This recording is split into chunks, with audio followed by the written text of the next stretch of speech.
Magandang araw, tanghali, or gabi sa ating lahat kung anong oras nyo man ito pinapanood. So, I am Pauline Urserano and I will be your discussant for today, and we will be learning about the DNA structure. Okay, for the objectives of our lesson for today is that identify and illustrate the main components including sugar phosphate backbone and nitrogenous base pairs. Then, determine and explain the complementary base pairing rules and recognize the function and importance of DNA in cellular function and genetics. Okay, before the formal discussion, let us first have a motivational activity. Our motivational activity is titled Label the Double Helix. So, in here, using your available devices, phone, laptop, or tablet, access the DNA structure labeling game to test your prior knowledge about DNA. So drag and drop the pins to their correct place on the image to label each part. And I will be sending this link in our uh, group chat. Okay, so afterwards, take note of your score and time it took for you to accomplish and diagram in a one-fourth sheet of paper and answer the following questions. So how did you find the activity? Is it challenging? Is it interesting? Is it frustrating? Depending on you. And then, did the labeling game help you better understand the structure of DNA? If so, how? Okay, now let us start with the formal discussion. Here, as you can see, an image that illustrates a hierarchical structure or levels of organization within genetic material, showing how the DNA is compactly packaged and organized within the cell. So makita natin from the cell is the nucleus, which contains the chromosomes. And the chromosomes, when it is unwind, they form long, thin strands called chromathins. And as chromathins unwinds further, it, re- it reveals supercoils and nucleosomes, which are DNA wrapped around histone proteins. In this structure, but continuously unwinds, reveal the DNA or the double helix that is composed of genes, which are segments of DNA coding for proteins. So at the most basic level, DNA is made up of nucleotides and each is consisting of a sugar phosphate group and nitrogenous base. Okay, so let us define what is DNA. So DNA stands for deoxyribonucleic acid. It is a molecule, the master molecule inside the cells that contains the genetic information needed for a person and most other organisms to develop and grow, and it is passed from one generation to next. So, the DNA is your blueprint na kung saan, katulad pagka sa bahay, ito yung sketches na pinapakita kung gaano kaganda, ano yung structure, di ba yung physical attributes na makikita. However, sa mga tao, it is from the shared contributions ng iyong parents. Okay. Another thing is that the DNA, ang kanyang sugar is a deoxyribose. So, in RNA, the sugar is a pentose derivative called the ribose, na kung saan ito ay single ring pentose or 5-carbon sugar. So, makikita nyo sa illustration dito sa gilid. So, bakit nga ba naging deoxyribose ang sugar ng DNA? Diba? This is due to the absence of the hydroxyl or OH group sa second prime carbon in the ribose sugar sa DNA, making it deoxyribose. Pag sinabi nating deoxy, without oxygen. Kaya ang chemical formula for the DNA or the deoxyribose sugar rather is C5H10O4. And for the ribose sugar in RNA, ang kanyang chemical formula ay C5H10O5. Diba? Mayroong reduction na nangyari sa deoxyribose ng sugar ng DNA kasi nabawasan siya ng oxygen. Okay, here are the basic components of DNA. It is what we call the nucleotide. So a nucleotide is the basic building block of nucleic acids, both in RNA and DNA. So a nucleotide consists of a sugar molecule. So pag RNA, ribose sugar, and for DNA, it is deoxyribose. And it also contains a phosphate group and a nitrogen-containing base. Ito yung adenine, thymine, cytosine, and guanine na ma-discuss natin further later on. Ngayon, sino nga ba ang nakadiscover ng double helix structure of the DNA, who are the great minds behind the structure of the DNA that we have or known today? So in 1950s, James Watson and Francis Crick came up with their famous model of the DNA double helix. So si James Watson ay itong lalaking from the leftmost, itong pinakaunang pictures from the left ay si James Watson followed by Francis Crick, and some of their most crucial clues to DNA structure ay nanggaling kay Rosalind Franklin, ay yung babae dito, the woman na nasa picture, and she is a chemist working in the lab of physicist Maurice Wilkins, yung lalaking on her left. So, actually, itong si James Watson, Francis Crick, and Maurice Wilkins ay nanalo sila ng Nobel Prize for their discovery in the model of the DNA double helix. However, meron kasing less recognition kay Rosalind Franklin kasi during that time ay patay na siya. However, most of the clues ay nanggaling sa kanya and kay Maurice Wilkins. Okay, ano nga ba ang ginawa ni Rosalind Franklin ay naging contribution niya? So, si Rosalind Franklin was an expert in powerful technique for determining the structure of molecules known as X-ray crystallography. So, the device used in X-ray crystallography is called an X-ray diffractometer. So this instrument generates X-rays and directs them at a crystal sample. As the X-rays interact with the crystal, they are diffracted, creating a pattern of spots that can be recorded. So ito yung device na makikita nyo on the left. Yung left image ay yun yung X-ray diffractometer. So, di ba, magpaisip kayo, hindi naman crystals ang DNA, di ba? So, meron silang ginagawang series of laboratory steps wherein itong DNA ay ina-extract in a non-specified organism. Hindi nabanggit kung anong organism yun, kung ano yung pinagkuhaan ni Franklin. However, in series of processes nga ay itong DNA ay kinonvert into crystalline form, and nung na-crystallize na yung molecule ng DNA, it is exposed to the X-rays, and some of the rays are deflected by the atoms in the crystal. So, forming a diffraction pattern na makikita natin dito that gives clues about the molecule's structure. So, checkpoint questions. Question, among all shapes or forms, why double helix? Diba? Diba nakita nila dun sa X-ray diffraction image ng DNA from Rosalind Franklin na since parang yun nga, pa-X siya, then parang may mga strip siya, di ba? Kaya nag-come up sila sa double helix. Aside nun, di ba? Kung isipin, bakit hindi na lang nila ginawang pa-X? Di ba? Or bakit di nila ginawang pa-sphere or something? So, bakit hindi? So, another thing na kanilang kinonsider is the specific pairing of nitrogenous bases, the adenine with thymine, the cytosine with guanine, yun, yung mga pairing na yun.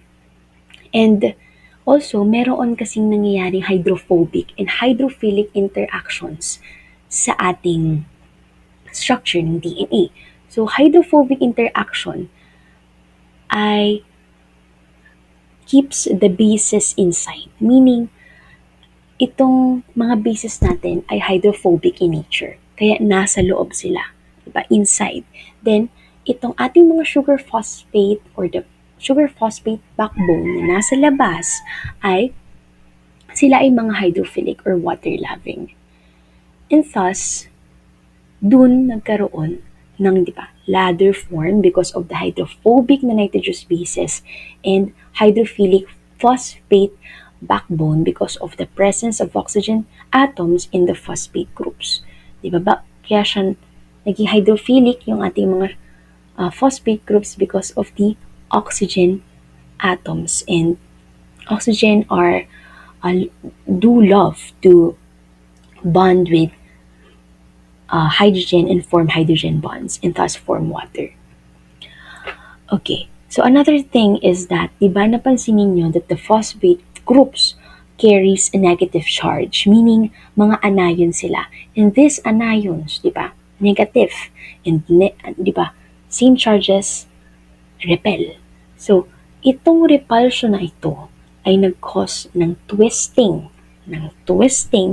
that minimizes yung repulsion or interaction of the negatively charged phosphate groups. And thus, it results to the overall compactness and accessibility that this structure provides for replication and transcription that was discussed by the previous or this mga succeeding nating discussants. Okay. Next is the anti-parallel structure of DNA.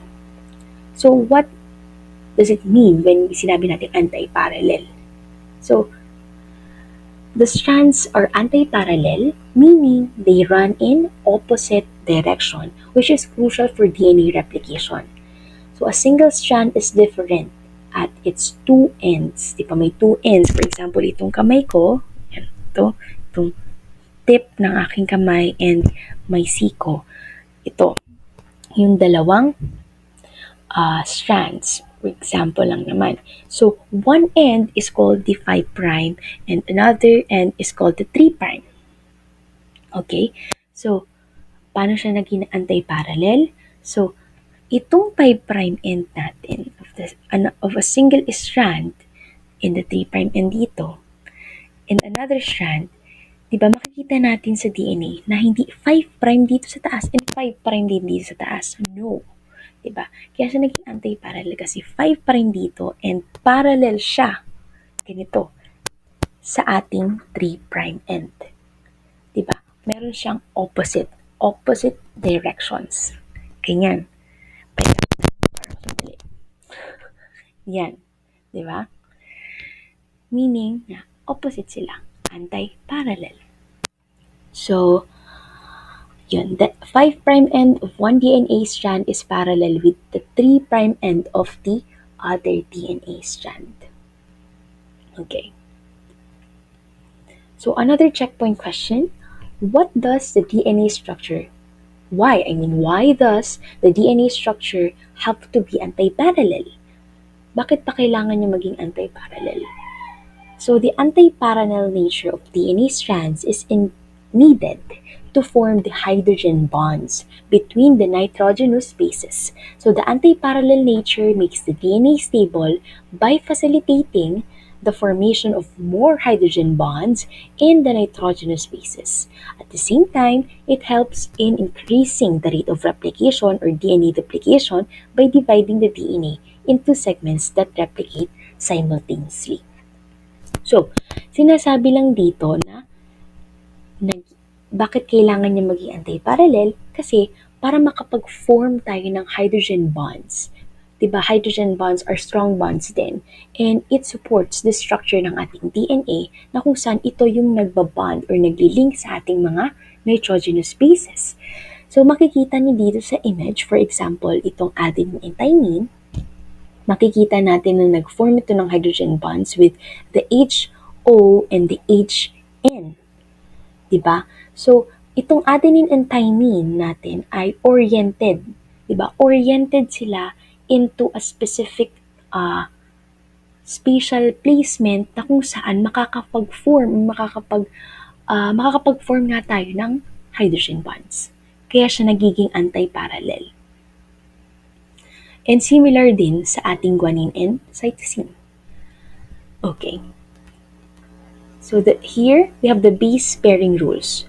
So, ang ating nitrogenous bases are classified into purines and pyrimidines.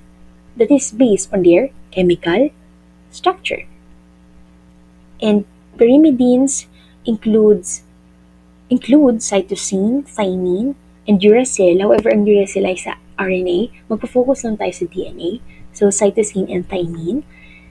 And sa purines naman, meron tayong adenine and guanine. So, para hindi nyo makalimutan, sa pyrimidines, tatandaan nyo lang for DNA, di ba, ang cytosine may letter Y and thymine may letter Y. So, ang pyrimidines with letter Y, yung pyrimidines, tandaan nyo lagi na ang cytosine ay may Y sa kanyang spelling at ang thymine ay may Y sa kanyang spelling. Ayun. Wala lang. Share ko lang. Ayan. So, pyrimidines are aromatic heterocyclic compounds. When you say heterocyclic compounds, these are closed ring containing at least two different kinds of atoms. So makikita natin, for example, sa cytosine, meron siyang two different kinds of atoms aside sa, di ba, closed ring siya, meron siyang nitrogen, meron siyang carbon, and merong oxygen. So, sinabi dito na it is a aromatic heterocyclic compounds composed of a six-membered carbon-nitrogen ring and functional groups. Six-membered carbon-nitrogen. So, bibilangin lang naman natin itong carbon-nitrogen ring na to. Di 1, 2, 3, 4, 5, and 6. Diba? So, meron siyang mga functional groups. So, ito, the carbonyl group, we have the amine, C, the double bonded sa oxygen natin, and we have the amine, the NH2, bonded with the carbon. Okay, so for the purines, it is also heterocyclic aromatic organic compound, which is a six-membered pyrimidine ring that is fused to a five-membered imidazole ring. So makikita natin, di ba, na six-membered pyrimidine. So, similar din siya, di ba, dun sa structure ng pyrimidine. However, meron siyang nakakabit na imidazole ring na five-membered carbon-nitrogen ring. So, ang imidazole ring ay, yun nga, five-membered heterocyclic ring system with two nitrogen atoms and three carbon atoms. So, yun lang naman yung difference ng pyrimidines and purines. So, ang pyrimidines, natandaan lang natin na six-membered carbon-nitrogen ring with functional groups. However, ang heterocyclic aromatic organic compound na purines ay composed of a six-membered pyrimidine ring and a five-membered imidazole ring, na both naman sila nagko-contain ng different kinds of atoms. Okay. Here is a mnemonic na nakuha ko from the Amoeba Sisters if you're watching them. So, itong mnemonic nito ay apples in the tree and car in the garage. Ito, yung illustration dito, hindi naman yan talaga. Like sa DNA natin, may apple o may puno at may kotse at may garahe. Sa DNA natin, so wala. Okay, so illustration lang yan for us to remember, okay? So, sabi lang dito that the apples, the A that starts with A, the adenine, is in the tree. That stands for T, thymine. And the car in the garage, C, stands for cytosine, and G in the garage stands for guanine. Okay, so tandaan nyo lang lagi yun. Okay, now let us talk about the DNA backbone or the sugar phosphate backbone. So the sugar phosphate backbone of DNA is a strand of repeating ribose and phosphate compounds bonded together. So the phosphate residue is attached to the hydroxyl group of the 5' carbon of one sugar and the hydroxyl group of the 3' carbon of the sugar of the next nucleotide. So makikita natin dito sa ating illustration sa gilid, makikita natin dito sa ating 5', merong phosphate group. And itong phosphate group na nasa terminal end ng ating deoxyribose sugar ay free phosphate end na tinatawag kasi nasa terminal end siya. So makikita natin if we are going to count the carbon here sa ating deoxyribose sugar, diba? 1, 2, 3, 4, and 5. Diba? The phosphate residue is attached to the hydroxyl group of the 5' carbon of one sugar. So, nandito siya sa ating 5' carbon sugar. Naka-attach yung phosphate group. Hydroxyl group, wala naman yung OH. So, di ba originally, itong 5' carbon natin ay may formula siyang dito lang sa 5' ha, na may CH2OH. Bakit nawala yung H? Nasaan na siya? Nawala yung H from the hydroxyl group due to the condensation reaction. So, yun nga, dito sa condensation reaction, nagkakaroon ng oxidation reaction na kung saan nawawala ang ating hydrogen molecule. And dito, nag-attach yung ating phosphate group sa hydroxyl group of the 5' carbon. And sinabi naman next dito na the hydroxyl group of the 3' carbon of the sugar of the next nucleotide. So, dito yung another phosphate group, di ba? If bibilangin natin from here 1, 2, 3, the 3' carbon hydroxyl group in the 3' carbon ay naka-attach ulit yung ating phosphate group. So, hindi naman itong O na to, hindi naman siya hydroxyl group, di ba? So, similar lang din siya sa nangyari dito sa una kong sinabi na due to the condensation reaction, nagkaroon ng oxidation na nag-reduce ang ating hydrogen. Ito siya. Ayan. Okay. So, dahil dito, nag-form ang 5' to 3' phosphodiester linkage. Okay. Next, pag-usapan naman natin ang importance of DNA in cellular functions. So, the first function of DNA ay ang for protein synthesis. So, DNA provides the instructions for synthesizing proteins which are essential for cellular structure and function. Diba? The first step in protein synthesis ay transcription. And during transcription, a segment of DNA is used as template to create a messenger RNA or the mRNA. So, dito, unang step ay transcription. Diba, mag-a-unwind yung DNA natin facilitated by the helicase enzyme. And yun lang, that DNA is used as a template to create a messenger RNA. Then, this mRNA carries the genetic information from the DNA mula sa nucleus to the ribosomes sa ating cytoplasm ng cell. So, the mRNA is composed of sequences of nucleotides that are read in sets of 3 called the codons. So, each codons ay nagko-correspond to a specific amino acid or a stop signal. So, which is the next step ng ating protein synthesis. And during the translation, the mRNA is read by the ribosome and transfer RNA or tinatawag natin tRNA. And the molecules bring the appropriate amino acids to the ribosome. So, these amino acids are then linked together in a specific order to form a polypeptide chain. So, ito yung chain na nagpo-fold na nagpo-produce ng functional protein from the DNA template natin. So, yun yung function niya.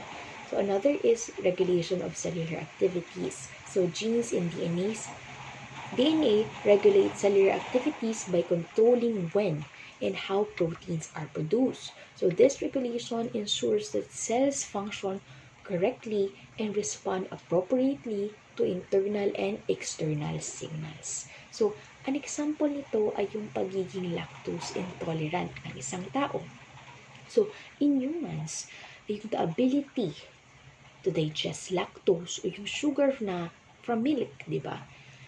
Ay regulated by the LCT gene, capital L, C, and letter T na gene.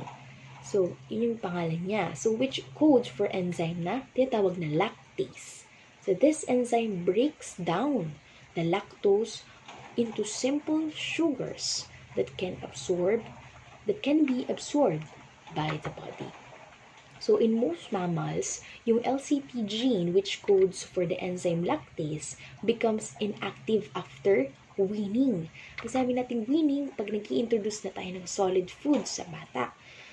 And when the LCT gene is turned off, the production of lactase decreases.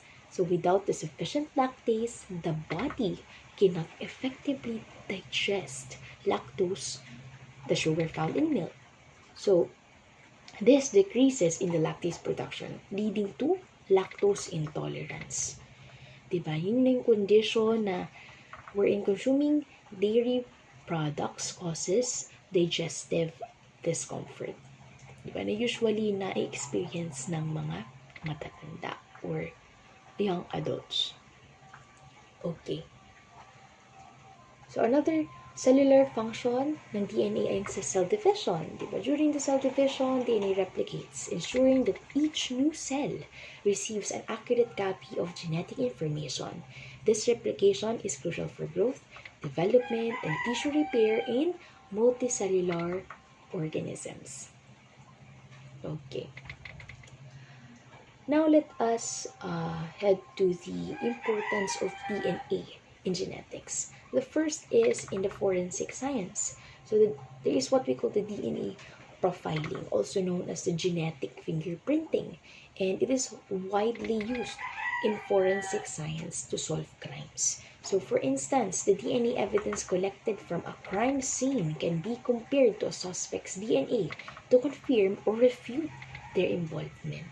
This technique was famously used in the Colin Pitchfork case in the 1980s, where DNA profiling led to the first conviction based on DNA evidence. So, ito nga yung isang criminal case na kung saan first na ginamit ang ating DNA in the conviction of the suspect. So, anong nangyari is that may dalawang babae na ni-rape at pinatay. And after nun, lang panahon lang tumagal, may nag-volunteer. Kumbaga, may umami na siya daw yung suspect. However, hindi naniniwala yung mga pulis kasi yung umami na suspect nga ay meron siyang underlying conditions. May mental health conditions siya. So, nahinanap ng mga pulis, nagpatuloy pa rin sila sa paghahanap ng suspect. So, sa vicinity or sa proximity na kung saan nangyari yung crime scene. And then, nakilala nga nila si Colin Pitchfork and humingi sila ng DNA niya. So, hindi in-specified kung dugo, kung buhok, hindi in-specified naman doon. And, however, si Colin Pitchfork nung una, nagbigay siya ng false copy of his DNA. And so, kinuha pa rin. Si mga polis na yung kumuha ng DNA mismo galing kay Colin. And then, napatunayan na yun na nga, siya nga ang may sala sa pagkamatay ng dalawang babae. Sa pag-rape at pagkamatay ng dalawang babae. So, dito makikita natin sa picture, diba? Yung mga ating mga forensic specialist ay nag-gather ng mga sample sa crime scene. Pwedeng yung buhok, pwedeng blood, or pwedeng yung sa skin cells, sa fingerprints. Then, nakita niya at different loci. Ito, makita nila yung different loci nitong from the DNA na nakuha nila. Then, kino-compare siya from the loci or the locus of the suspects na involved. And kung ano yung mag-match, ay siya yung suspect. So, yun ay one of the importance of DNA in genetics in forensic science specifically. Next, we have the medical research and genetic engineering. So in medicine, understanding DNA has led to the development of targeted gene therapies for genetic disorders. For instance, the cystic fibrosis or the CF is a condition, a genetic and congenital condition that is passed down in families that causes damage to the lungs, digestive system, and other organs in the body based on Mayo Clinic yan. So, in cystic fibrosis, merong gene defects or mutations in the CFTR gene. And the CFTR gene ay responsible in making mucus, sweat, and digestive juices. And these fluids also called the secretions. So, they are usually thin and slippery to protect the body's internal tubes and ducts and make them smooth pathways. But people with cystic fibrosis, so mayroon na mutation sa kanilang CFTR genes, yung secretions ay nagiging thick at sticky. And yung secretions na yon na thick and sticky, plug up the pathways, especially sa kanilang lungs and pancreas. So, ang mga tao na may cystic fibrosis, usually they cough that won't go away and brings up thick mucus. Naglalabas sila ng thick na phlegm and sila ay at high risk ng repeated lung infections and sinus infections. And for the digestive system naman, ay meron silang ongoing or severe constipation.